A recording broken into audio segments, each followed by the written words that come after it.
Welcome to the Rugby Obsession Deep Dive. Great to be diving in. Okay, so our mission today really is to take you deep into one of the most, well, fascinating and persistent friction points in international rugby right now. You mean the whole Rassie Erasmus versus Matt Williams thing? Exactly that. It's this collision between, Erasmus, the architect of that modern forward dominance with the Springboks, and Matt Williams, the really outspoken, maybe traditionalist pundit. Yeah, it's more than just a disagreement, isn't it? It feels like a battle over what rugby should even look like. Totally. We're going to unpack the tactical side, the whole bomb squad, 7-1 bench thing, but also look at why Williams, the critic, is suddenly sort of praising the books. And then there's a personal feud. That's gotten pretty intense. Oh, it has. It's a high-stakes conversation. Yeah. Really defines elite rugby strategy and, well, the commentary around it. We got a bunch of sources looking at the tactics, how they've shifted, and these explosive comments from just this past week. Right. And hey, before we really get into just how sharp those comments got, maybe a good time to remind everyone, make sure you're subscribed to Rugby Obsession. Good call. Yeah, subscribe wherever you're listening so you get these deep dives regularly. We try to make sure you don't miss these key strategic debates. Okay, so where do we start? The bomb squad. Let's do it. That's really ground zero for this whole tactical argument, isn't it? Yeah. For anyone who followed the box run to the 2023 World Cup, that 7-1 split. I mean, 7 forwards, just one back replacement on the bench. It became Rassie's signature. Yeah. Very polarizing. It was revolutionary, definitely, but also, deeply pragmatic from their point of view. How so? What was the core logic? Well, it was pretty simple, really. The thinking was international rugby, especially knockout rugby, is often won in the last 20, 30 minutes. And it's usually won by forward dominance. Right. Physicality. Exactly. Sure. So having 7 fresh world-class forwards ready to come on, you could basically swap out your entire front row, key back row guys. It gave them this relentless second wave of power. Just overwhelming pressure on the opposition's defense, their set piece, everything late in the game. Immense pressure. It turns substitutions into, like, a guaranteed tactical weapon. Sure. No matter how tough the first hour was, the Bosch could just ramp up the physical battle even more. But that's exactly where Matt Williams, and he's got serious coaching history.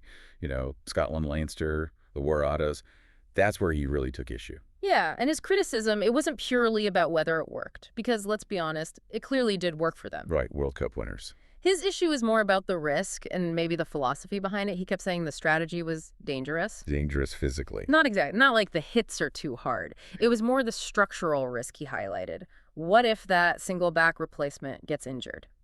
Or gets carded early? Oh, okay. Then you're stuck. You're stuck. You'd potentially have to put a forward, maybe a flanker into the back line. That destabilizes everything and maybe puts that forward in an unfamiliar, potentially risky situation. And what's interesting is he stuck to that argument even when World Rugby put out data, didn't they? Saying the 7-1 split wasn't actually leading to more injuries. Exactly, which tells you his objection wasn't really about player safety statistics. It was, like you said, philosophical, a stylistic protest against that type of game. They just didn't like the look of it. Brute force over flair, maybe? That seems to be the core of it. He saw it as, well, maybe ugly rugby, but again, they won a World Cup with it. But now things have changed. The sources show that in the recent games, especially after that huge record win against the All Blacks, Erasmus has kind of quietly moved away from the 7-1. He has. They've been using a 6-2, even a 5-3 split more often. And that shift, that's what brings us to the latest headlines. Because Williams, the big critic, weighed in again. And this is where it gets contradictory. Yeah, his comments reported just this Tuesday, September 24th. It's a real pivot, isn't it, on the current Books team? The praise first was, well, almost jarring, given the history. What did he say exactly? He told ESPN, I think it was, that the Springboks had, quote, unleashed the talent and athleticism that we all know is in these South African players. He said they played absolutely extraordinary rugby. Wow. Okay, that's high praise. Undeniable praise for that specific performance, but that warmth didn't last long. No. He immediately switched back to the old tactic. Pretty much. He basically celebrated the death of the thing he hated. He said, and this is a direct quote again, the 7-1 bench has quietly died. Thank God. Thank God. Yeah. And added, no one went to a wake, and no one is saying, isn't that sad? So really blunt. He sees ditching that bench as a huge positive for the Bucks and for rugby overall. Okay, that's a strong take. But you mentioned his deeper rationale. It goes beyond just the bench numbers. It does, and this is where the analysis gets quite interesting. He's arguing that the style of rugby driven by forward dominance, the kind the 7-1 enabled, is actually bad for the game's appeal. How so? He used this statistic, which is, frankly, quite startling if you think about it. He said it's terrible and disastrous for our game that hookers, right, hookers scoring off mauls, are now 3 times more likely to score tries than outside centers in international rugby. Wait, 3 times more likely? Hookers and outside centers. That's what he claimed. And if that's true, or even close to true, that says a lot about where the scoring focus has shifted. It's mauls and forward power over backline breaks. Yeah, that's a massive shift. It changes what skills get rewarded, maybe even what kids aspire to practice. Less about speed and skill, more about specialized forward play. That's the danger Williams is pointing to.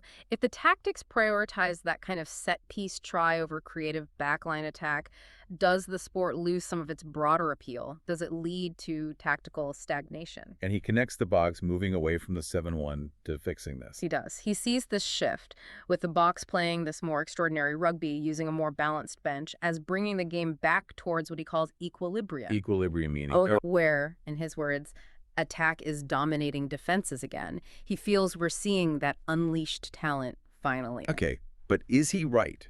Is attack really dominating again across the board?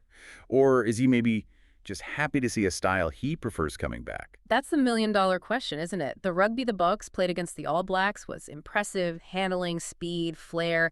It felt different from just grinding out the last 20 minutes. But the larger point Williams raises, it's valid for any fan to think about. Absolutely. And that really brings us to the listener. What do you think about this? Is Williams onto something? Is the game suffering when hookers are outscoring centers 3-1? And do you agree, is attack finally getting the upper hand again? We'd genuinely love to hear your thoughts. Definitely let us know. Okay, before we dive into Rassie's response, because, oh yeah, there was definitely a response. A fiery one, I bet. You could say that. Just that quick mid-show reminder. If you're finding this breakdown useful, make sure you're subscribed to Rugby Obsession. You won't miss these kinds of deep dives. Okay, so Rassie's turn. If Williams was talking philosophy and aesthetics. Erasmus's comeback seemed, well, purely personal. Less about the 7-1, more about Williams himself. Yeah, and we need context here. This isn't the first time they've clashed publicly, right? No, absolutely not. There was that earlier spat where Erasmus basically mocked Williams's coaching record, especially his time with Scotland. Williams then accused him of bullying. So there's history. Bad blood, maybe? Definitely some baggage there. So Erasmus gets asked about Williams's comments, the praise, and the thank God the 7-1 is dead part during his press conference before the Argentina game. Did he engage with the tactical point at all? Not really, no. The sources say his reaction was just complete dismissal. He said the team laughed at Williams's comments, and then, quite pointedly, I don't think any of our players or management take him seriously, with all respect. With all respect, ouch, that usually means the opposite. Usually does. But he didn't stop there. He went further, trying to undermine Williams as a credible voice. He called him an elderly person. Elderly, okay, that's personal. And then said he's just being used as clickbait by the media, which is a very modern kind of dismissal, isn't it? It paints the critique as just noise, not real analysis. Performance for attention. Right, it sidesteps the actual argument by attacking the motive. Exactly. And then he brought up Williams's nationality and location. He said something like, I know he's in Ireland, but he's an Australian, so does he represent the way Australia think or Ireland think? Questioning his allegiance, implying he's sort of unmoored, not really representing anyone. That seems to be the implication, like he's just a detached voice, not a real stakeholder.